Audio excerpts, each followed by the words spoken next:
Good morning, second grade. Miss Fogelman here today for your reading lesson.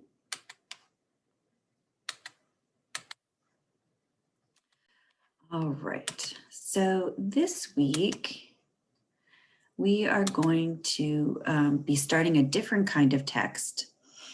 Today's learning target is, I can make a connection to a historical event in a text and answer questions about it.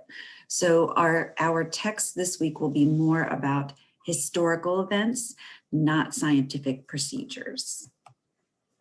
Our connection is, we have learned about how to follow steps in a procedure and scientific concepts. Now we are going to learn how historical events while making about historical events while making connections and answering questions.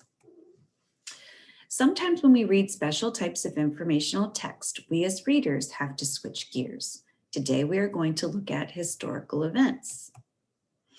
A historical event is something that has happened in the past that is very important.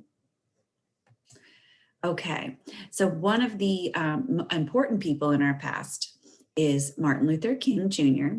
So our text today will be about him. Did you know that MLK stands for Martin Luther King Jr.? MLK was a civil rights leader in the mid-1950s.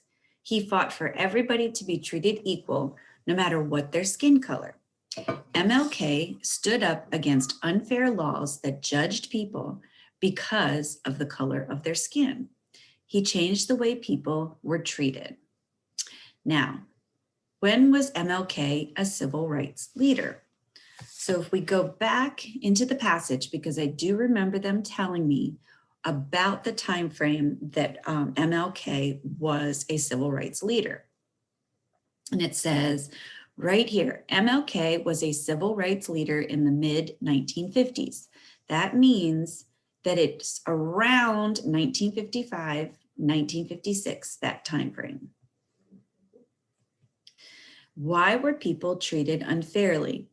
During this time, people were treated unfairly because, let's look for it.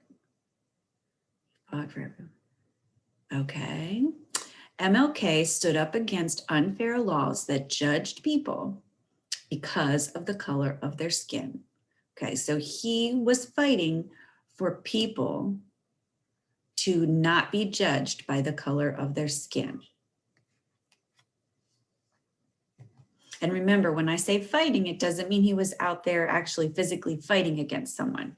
He was giving speeches, making sure that he was talking, getting the word out there to the people in the community and in the government that people should be treated according to who they are.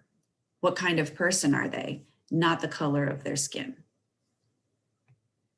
What does MLK stand for? Okay, did you know that MLK stands for Martin Luther King Jr.? Because there's an M in his first name, an L in the middle name, a K in the last name.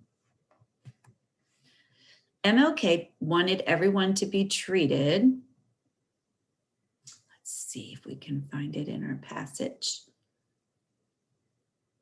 He wanted everyone to be treated equal, meaning that they all had the same rights in our country, no matter what their skin color was. All right, so there is a Google form on Shobi that I need you to take. Make sure you go into the virtual classroom for reading and take that now. Remember, how did Martin Luther King change the way people were treated?